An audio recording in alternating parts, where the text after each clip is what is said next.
Yeah, there's like no way to sense the scale of this car. Other than somebody standing with it. And even then, it doesn't give you a real perspective on scale. Welcome back to the Michigan Make series on the 6% Recycled YouTube channel. We're here at the Detroit Historical Society Collections Resource Center. Let's see what Michigan made.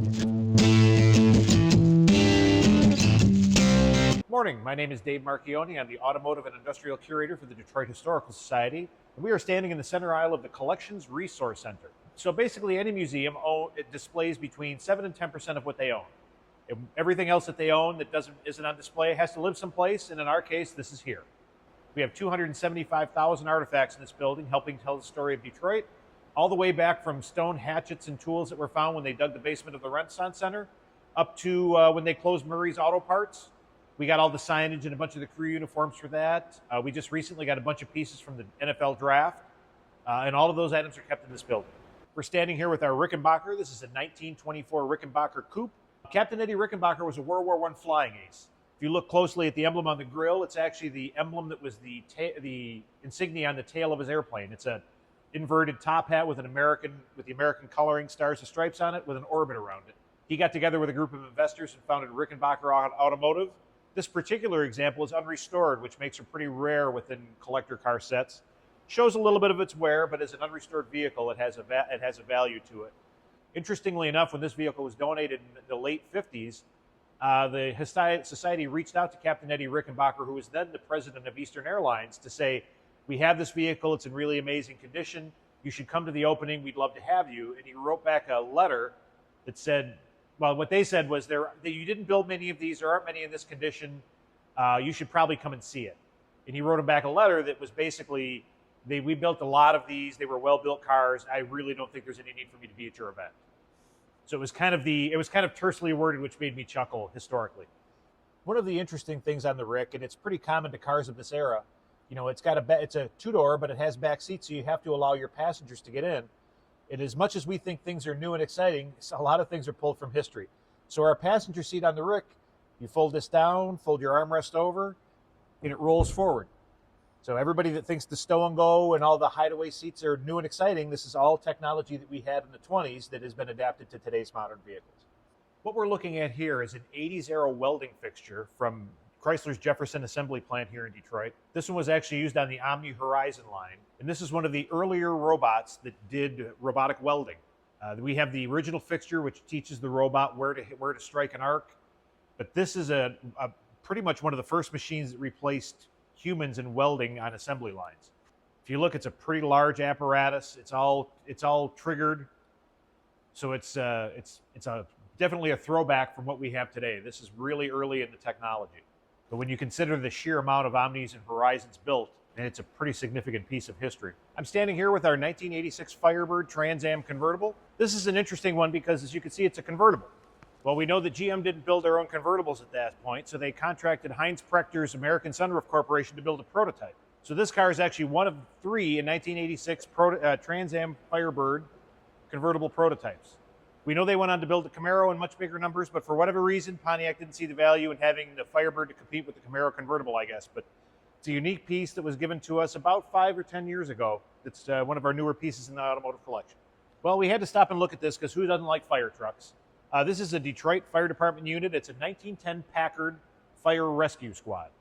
The interesting thing about this truck is that you think of that time in history, not a lot of departments had motorized units, and not only that, but this one doesn't carry water or ladders. It's strictly set up to move firemen. So the city was big enough where when they would sound an alarm, they would call for more men, and they would dispatch one of these units to the fire to bring more men to work the fire. But it's a Packard commercial chassis. This was restored by the Detroit Fire Department and given to us in the 50s.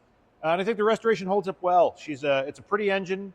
We just got it back from the Packard Proving Ground because they were doing some restoration on their tank building. But it's nice to have it back in collections. This is our 1913 Scripps Booth BiAoo Go Super Sport. And if that name sounds a little bit extra, it's because it's a little extra, frankly.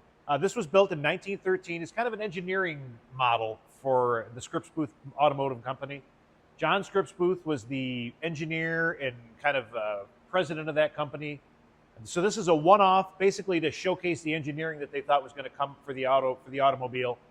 This vehicle has a horn, it has a speedometer, and it also possesses the first water-cooled V8 ever produced in Detroit. Now, it's interesting when you think about 1913 in the sense of manufacturing. a lot of the pieces on this vehicle are cast. So like the cowl that you see here, from here to here and from the hood to the door is one piece of cast aluminum. So that would have been a single sand cast just to make that one piece out of aluminum. The engine is the only one of these engines built, so the head and the block and the crank, all the internals of that engine would have also been single piece casting. So they would have made that one piece and that would have been it. So it's basically a motorcycle. If you look at the long view of it, and it's tough to get a scale of it, but it's about 20 feet long and weighs about 3,700 pounds. So the wheels that you see on the side are like downriggers. So when you came to a stop, there's a lever. You would release the lever, and that would go down and put those wheels down and lock them in position so you could stand upright.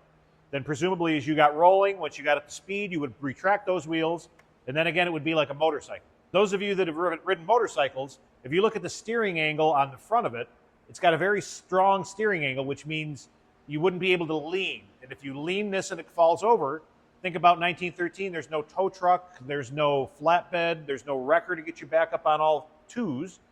It would have been a group of people or a horse team. But if you think of it as a motorcycle, it's got some interesting features on it. If you look at the inside of it, it's got the single seating position for the driver. So remember, you have to be balanced. So if you're alone, you have to sit in the middle of it so that your weight is balanceable on two wheels. Then the passengers would sit behind it. You would have to have two passengers in order to keep your weight balanced. It also has two fuel tanks in it that have a crossbar at the bottom of them so that the fuel always stays level regardless of what's in each tank. So it's kind of an interesting piece. Like I said, they didn't plan on going into production with this. It was really kind of it was to showcase the engineering ability of the Scripps Booth company. And what we can do for you now is pull the hood so that you can get a look at what the first water-cooled V8 in Detroit looks like. Ready? Yep. So like we talked about, this is the first water-cooled V8 in Detroit. So the heads, the intakes, everything on this is singular to this vehicle. So they didn't borrow parts from other cars. There wasn't any other way to do it. So all the pieces on this, other than some like the valves and some of the small stuff is manufactured, but most of it is specialty cast for this vehicle. So remembering that this is water cooled, it doesn't have what we would call a traditional radiator. The way they got around it was all this copper tubing. So it's all basically one piece of copper tubing that's interwoven to the tank, and that moves water throughout the engine.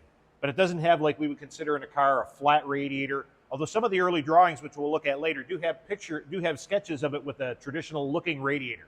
You know, in 1913, they already had the early versions of the car that had a regular radiator.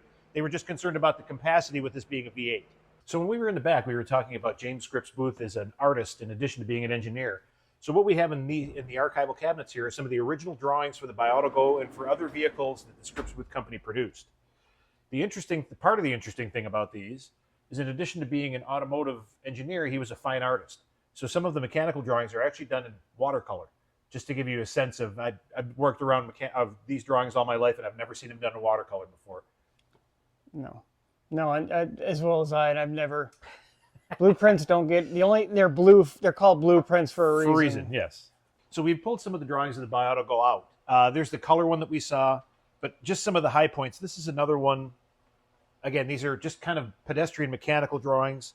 That's the yoke where the fork for the front suspension of it mounts, but all done in a blue tone with all the detail. The other interesting thing about these drawings is they're all dated. So anywhere he signed, he dated February 14th, 1912. So that's when this actual drawing was done.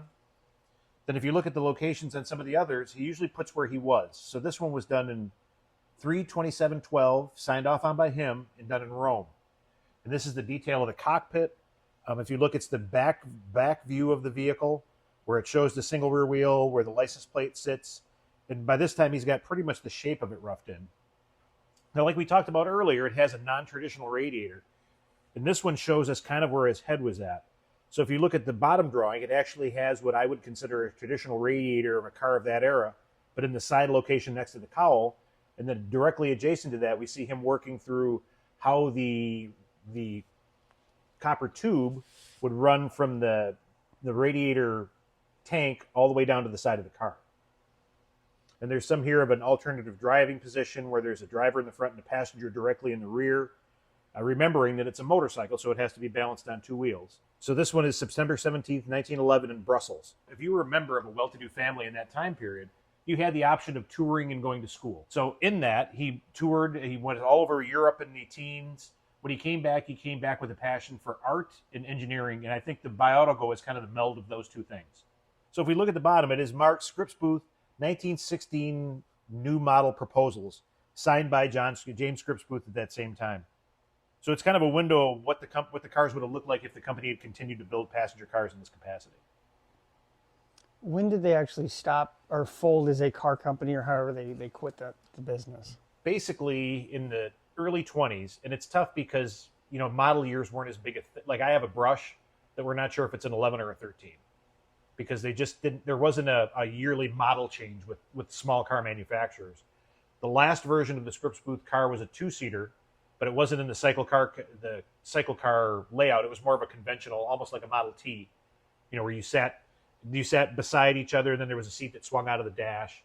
But that car was done in the early 20s, and then Chevrolet kind of bought the intellectual rights of the company. And most people would know Scripps Booth more as... Scripps Booth family was a media empire. At that point in history, they owned newspapers. Now they own television stations. So there's a Scripps Booth Park in the Woodbridge area of Detroit. They're actually building condos on the sites of the Scripps Booth Mansion, so it's the Scripps Booth condos. But yes, they still have a media presence here in Detroit to this day. I can't thank Dave enough for his time and hospitality. If people are interested in finding out more about what you guys do and where they can help, or go to see the facility, where do they go? We always tell people to go to DetroitHistorical.org. Our head page there's a link to collections. You can look at tours we have available. We'd love to have you on as a member. Our brick and mortar museum is at Woodward and Kirby, right across from the Detroit Institute of Arts. There's a lot of cool stuff to see, and we always welcome people to come and visit us. Thank you all very much. See you next time.